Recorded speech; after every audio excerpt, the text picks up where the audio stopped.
How to speed up your Wix website. So the first thing that we want to do is go to the home page here and select our website. Now, once we have our website selected, we'll use the search bar to search for site speed. Okay, so right here we can choose both of these options, check your site's loading time and learn how to optimize it. Now here it will load up both the mobile and desktop view.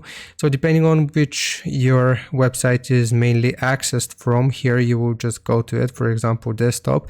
And if you have enough traffic here, it's going to detect your site's loading speed, as well as some other information right here, as well as your desktop performance.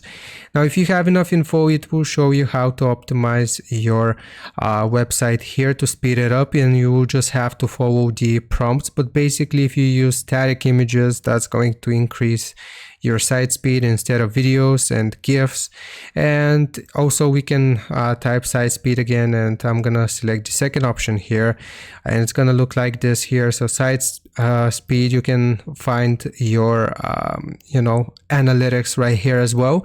And again, you will have to follow the prompts here to increase your Wix site speed. It's gonna tell you which graphics actually take up a lot of time to load, so on and so forth. But Wix does a very good job of calculating this for you, and you can just follow the prompts. So I hope this helps you out. Hope this was informative. Leave a like and sub, and I'll see you next time.